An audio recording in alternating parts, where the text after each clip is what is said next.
नमस्कार, GK all collection में एक बार फिर से आपका स्वागत है। दोस्तों, आज है 28 सितंबर और 28 सितंबर 2023 से करंट अफेयर से जितने भी प्रश्न जो कि प्रतियोगी परीक्षाओं की दृष्टि से महत्वपूर्ण होंगे उन सभी के बारे में हम डिस्कस करेंगे। साथ ही कुछ इंपॉर्टेंट फैक्ट्स पर भी चर्चा करेंगे। आज की क्लास की पीडीएफ फाइल आपको वीडियो के डिस्क्रिप्शन में मिल जाएगी। पीडीएफ आप हमारे टेलीग्राम ग्रुप से भी डाउनलोड कर सकते हैं। टेलीग्राम ग्रुप का लिंक मैंने डिस्क्रिप्शन में दे दिया है, वहां पर आपको सभी पीडीएफ एक साथ मिल जाएंगी। तो वीडियो को एंड तक और बहुत ही ध्यान से देखिए। वीडियो के एंड में जनरल साइंस का एक क्वेश्चन आपसे पूछूंगा जिसका आंसर आप कमेंट सेक्शन में दे सकते हैं। डेली करंट अफेयर्स वीडियो देखने के लिए जीके ऑल कलेक्शन को सब्सक्राइब करें। तो चलिए शुरू करते हैं।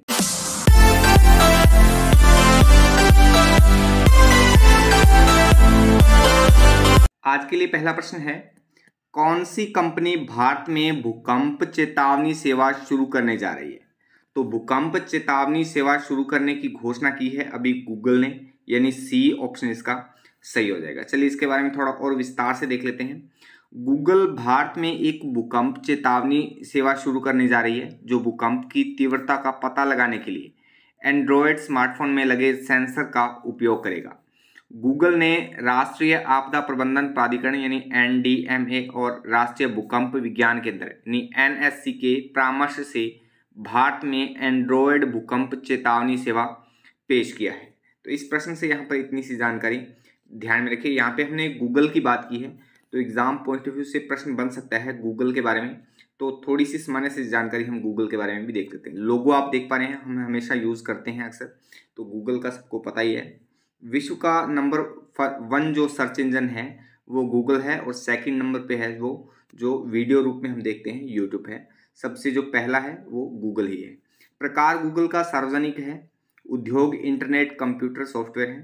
स्थापना 4 सितंबर 1998 को हुई। संस्थापक इसके हैं सर्गेई ब्रिन और लैरी पेज। मुख्यालय माउंटेन व्यू, कैलिफोर्निया, संयुक्त राज्य अमेरिका। आप इसको सिर्फ अमेरिका याद मत रखिए, पूरा याद रखिए। इसके आगे आप गूगल हाउस और लगा सकते हैं। Google house, mountain view, California, इतना भी आप याद रखेंगे तो भी बहुत है। माउंटेन व्यू, कैलिफोर्निया, संयुक्त राज्य अमेरिका। क्षेत्र विश्व भर में है और वर्तमान जो सीईओ है वो है सुंदर पिचाई, 2015 से लगातार हैं। तो गूगल के बारे में इतनी सी सामान्य सी जानकारी आप ध्यान में रखिए। यहाँ से कभी ना कभी कोई ना कोई प्रश्न अवश्य ही बन सकता है आपकी जो आगामी परीक्षाएं हैं। अगला प्रश्न है, ऑस्कर 2024 के लिए भारत की ऑफिशियल एंट्री के रूप में किस फिल्म को नामित किया गया है? तो ऑस्कर 2024, ऑस्कर जो पुरस्कार है वो फिल्म क्षेत्र में दिया जाता है और ऑफिशियल एंट्री के रूप में जो फिल्म नामित की गई है वो है ऑप्शन सी सही हो जाएगा, 2018 everyone is a hero. See option यहाँ पे सही हो जाएगा। अगला प्रश्न है, भारतीय रिजर्व बैंक यानी आरबीआई ने किस कोऑपरेटिव बैंक का लाइसेंस रद्द कर दिया है? तो भारतीय रिजर्व बैंक यानी आरबीआई ने अभी हाल ही में कपोल कोऑपरेटिव बैंक का लाइसेंस रद्द किया है। ए ऑप्शन यहाँ पे सही हो जाएगा। चलिए इसके बारे में थोड़ा और विस्तार से देख लेते हैं। भारतीय रिजर्व बैंक यानी आरबीआई ने मुंबई स्थित सहकारी bank the Kapol cooperative bank limited का लाइसेंस रद्द कर दिया है। आरबीआई ने बताया है कि बैंक के पास पर्याप्त पूंजी नहीं है और कमाई की संभावनाएं भी नहीं है, जिस कारण यह निर्णय लिया गया है। आरबीआई ने आगे बताया कि प्रत्येक जमाकर्ता जमा बीमा और क्रेडिट गारंटी निगम डीआरसीजीसी से 5 लाख की मौद्रिक सीमा तक अपनी जमा राशि की जमा बीमा दावा राशि प्राप्त कर सकता है। तो इस प्रश्न से यहाँ पे इतनी सी जानकारी आप ध्यान में रखिए। आरबीआई के बारे में थोड़ा सा अपना ध्यान रखें कि आरबीआई की जो स्थापना है वो अप्रैल 1935 को हुई। मुख्यालय मुंबई महाराष्ट्र में है और वर्तमान जो गवर्नर हैं वो शक्तिकांत दास हैं। तो आरबीआई के बारे में हमेशा कोई ना कोई प्रश्न बनता रहता है, तो आरबीआई के बारे में हम हमेशा पढ़ते भी हैं। तो इतनी सी सामान्य सी जानकारी आप आरबीआई के बारे में भी ध्यान में रखिए। अगला प्रश्न है, विश्व पर्यटन दिवस प्रतिवर्ष कब मनाया जाता है? तो विश्व टूरिज्म डे या वर्ल्ड टूरिज्म डे इंग्लिश में हम बात करते हैं, तो वर्ल्ड टूरिज्म डे जो है वो हर साल 27 सितंबर को मनाया जाता है। सी ऑप्शन यहाँ पे सही हो जाएगा। चलिए इस दिवस के बारे में थोड़ा और देख लेते हैं। विश्व पर्यटन दिवस 2023 विश्व स्तर पर 27 सितंबर को मनाया जाता है। यह दिन दुनिया के विभिन्न हिस्सों में पर्यटन को बढ़ावा देने पर ध्यान केंद्रित करने के लिए हर साल मनाया जाता है। यह संयुक्त राष्ट्र विश्व पर्यटन संगठन UNWTO द्वारा शुरू किया गया था। यह पर्यटन को बढ़ावा देने और इसके महत्व को समझने के लिए मनाया जाता है। इस वर्ष की जो थीम है विश्व पर्यटन दिवस 2023 की जो थीम है वो है पर्यटन और हरित निवेश। तो थीम के बारे में आप थोड़ा सा अच्छे से इस पर फोकस करें, यहाँ से प्रश्न बन सकता है। अच्छा, सितंबर महीने में अब तक हमने जितने भी दिन बनाए हैं तो एक बार फिर से हम उनको रिपीट कर लेते हैं। हर रोज हम रिपीट करते हैं। जब भी किसी अगले दिन या नए दिन के बारे में पढ़ते हैं तो पीछे के दिनों को हम रिपीट करते हैं। आज भी हम रिपीट करेंगे। 1 सितंबर को जीवन बीमा निगम यानी LIC का स्थापना दिवस मनाया गया। 1 सितंबर को राष्ट्रीय पोषण सप्ताह 1 से 7 सितंबर तक। 1 सितंबर को ही विश्व अल्जाइमर महीना। 1 सितंबर को राष्ट्रीय पोषण माह 1 से 30 सितंबर तक। 2 सितंबर को विश्व नारियल दिवस। 3 सितंबर को अंतर्राष्ट्रीय गिद्ध जागरूकता दिवस सितंबर के पहले शनिवार को मनाया जाता है। 5 सितंबर को पूर्व राष्ट्रपति सर्वपल्ली राधाकृष्णन के जन्म दिवस पर शिक्षक दिवस मनाया जाता है। 5 सितंबर को ही महिला बास्केटबॉल अकादमी जयपुर का प्रारंभ दिवस मनाया जाता है। 5 सितंबर को ही अंतर्राष्ट्रीय चैरिटी दिवस मनाया जाता है। वहीं 7 सितंबर को international day of clean air for blue skies मनाया जाता है। 8 सितंबर को अंतर्राष्ट्रीय साक्षरता दिवस मनाया जाता है। 9 सितंबर को वर्ल्ड फर्स्ट एड डे। 10 सितंबर को विश्व आत्महत्या रोकथाम दिवस। 11 सितंबर को राष्ट्रीय वन शहीद दिवस। वहीं 12 सितंबर को ग्रैंड पेरेंट्स डे। 14 सितंबर को हिंदी दिवस और 15 सितंबर को इंजीनियर्स डे मनाया जाता है। वहीं 16 सितंबर को विश्व ओजोन दिवस मनाया जाता है। 16 सितंबर को ही अंतर्राष्ट्रीय लाल पांडा दिवस। 17 सितंबर को विश्व रोगी सुरक्षा दिवस। 18 सितंबर को विश्व बांस दिवस। 21 सितंबर को अंतर्राष्ट्रीय शांति दिवस मनाया जाता है। 21 सितंबर को ही विश्व अल्जाइमर महीना। 22 सितंबर को विश्व गुलाब दिवस। 22 सितंबर को विश्व गेंडा दिवस।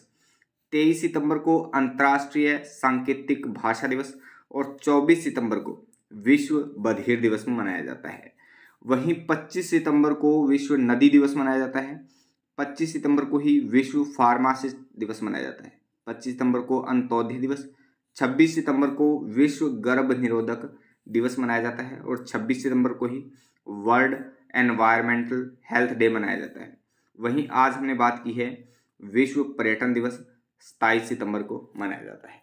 तो अब तक हमने इतने दिनों की बात की है। आज एक बार फिर से हमने सभी दिनों को एक साथ रिपीट कर लिया है।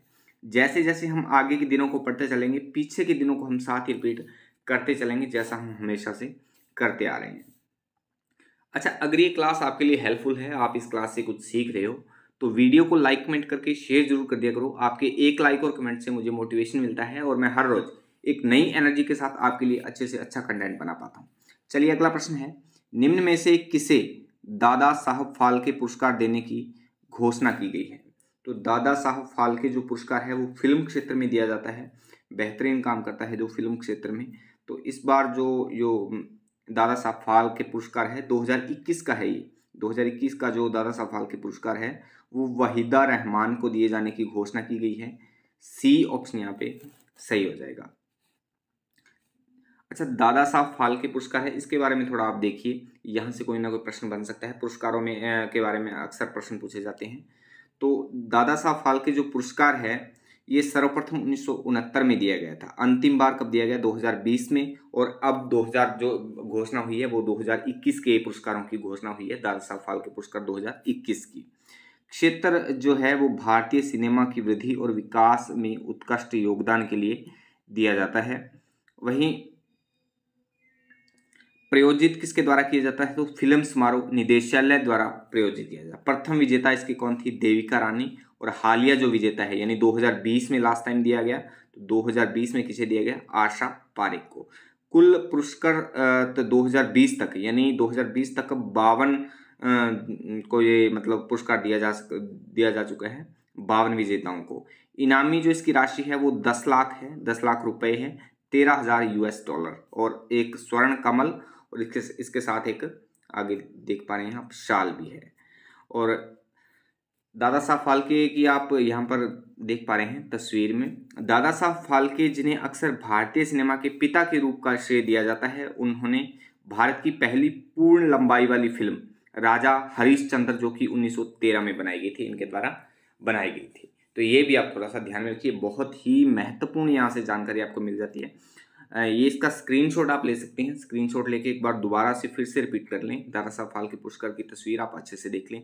ये तस्वीर देखने से आपको थोड़ा ये मतलब अपने माइंड में बैठ जाएगा, याद भी अच्छे से रह जाएगा।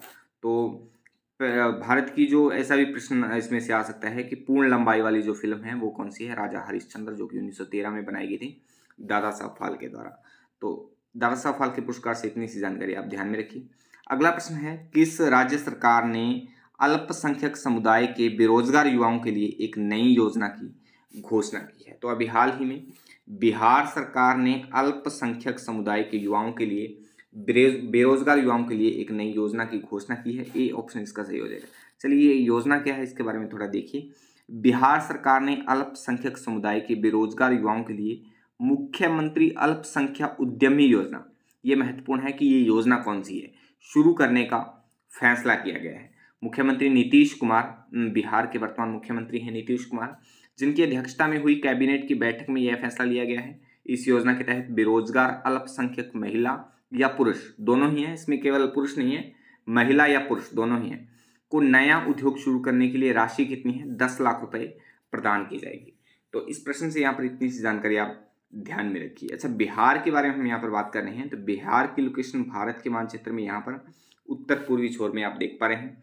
बिहार का गठन 22 मार्च 1912 को हुआ। वहीं राज्य का दर्जा 26 जनवरी 1950 को मिला। राजधानी पटना है। वर्तमान जो गवर्नर है राजेंद्र वी आर्लेकर हैं और चीफ मिनिस्टर नीतीश कुमार है। जिलों की संख्या 38 है। विधान परिषद में 75 सीटें हैं।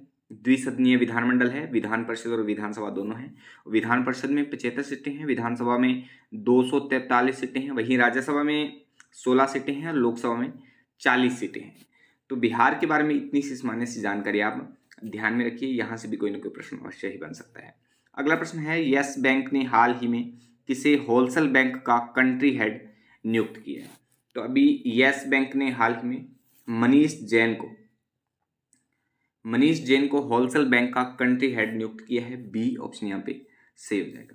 अगला प्रश्न है, T20 क्रिकेट में सबसे तेज अर्धशतक का रिकॉर्ड किस खिलाड़ी ने बनाया है? तो T20 क्रिकेट में सबसे तेज जो अर्धशतक का रिकॉर्ड है वो अभी हाल ही में दीपेंद्र सिंह एरी ने बनाया है। सी ऑप्शन यहाँ पे सही हो जाएगा। अगला प्रश्न है, 19वें एशियन गेम्स में भारत के लिए 5वां स्वर्ण पदक किसने जीता है? तो 19वें एशियन गेम्स में भारत के लिए 5वां जो स्वर्ण पदक है वो अभी हाल में स्विफ्ट कौर सामरा ने जीता है। बी ऑप्शन इसका सही हो जाएगा। यहाँ पे थोड़ी बी ऑप्शन यहाँ पे सही हो जाएगा, स्विफ्ट कौर सामरा। अगला प्रश्न है, केंद्र सरकार ने आरबीआई के गवर्नर एम राजेश्वर, यहाँ पे गवर्नर आ गया, डिप्टी गवर्नर है, जो एम राजेश्वर है वो डिप्टी गवर्नर है। ये आप थोड़ा सा सही कर लें, टाइपिंग में थोड़ी सी मिस्टेक होगी। केंद्र सरकार ने आरबीआई के deputy governor M Rajeshwar Rao का कार्यकाल कितने वर्ष के लिए बढ़ा दिया है? तो deputy governor M Rajeshwar Rao का जो कार्यकाल है वो 1 वर्ष के लिए बढ़ाया गया है। अभी ए ऑप्शन इसका सही हो जाएगा। डिप्टी गवर्नर, ये आप ध्यान में रखिए, यहाँ पे मिस्टेक हो गई है। डिप्टी गवर्नर जो है एम राजेश्वर राव हैं और गवर्नर जो हैं वो अभी हमने पीछे बात की थी शक्तिकांत दास हैं। शक्तिकांत दास हैं। गवर्नर शक्तिकांत दास हैं और deputy governor M Rajeshwar Rao हैं, जिनका अभी हाल ही में कार्यकाल 1 वर्ष के लिए बढ़ाया गया है। नेक्स्ट है, 9वें ब्रिक्स संसदीय मंच में संसद के एक प्रतिनिधि मंडल का नेतृत्व कौन करेगा? तो इस क्वेश्चन का सही आंसर हो जाएगा ऑप्शन सी, हरिवंश नारायण सिंह। अच्छा, प्रीवियस चैलेंज क्वेश्चन है, यानी कल की वीडियो का चैलेंज क्वेश्चन था, एंगस्ट्रॉम के द्वारा किसकी माप की जाती है? तो एंगस्ट्रॉम के द्वारा जो माप की जाती है वो तरंग दैर्ध्य की माप की जाती है। सी ऑप्शन इसका सही हो जाएगा। आज की वीडियो का चैलेंज क्वेश्चन है, सूर्य पर ऊर्जा का निर्माण किसके द्वारा होता है? सूर्य पर जो ऊर्जा होती है उसका निर्माण किसके द्वारा होता है? 4 ऑप्शन आपके पास हैं, नाभिकीय संलयन द्वारा, नाभिकीय विखंडन द्वारा, ऑक्सीकरण अभिक्रियाओं द्वारा या अवकरण अभिक्रियाओं द्वारा। तो इस क्वेश्चन का आंसर आप कमेंट बॉक्स में कमेंट करके जरूर बताइए। आज की वीडियो अच्छी लगती है तो वीडियो को लाइक करें, दोस्तों में शेयर करें और कोई सुझाव या संशोधन के लिए कमेंट बॉक्स में कमेंट जरूर लिखा करिए। चलिए कल मिलते हैं इसी समय, तब तक के लिए जय हिंद जय भारत।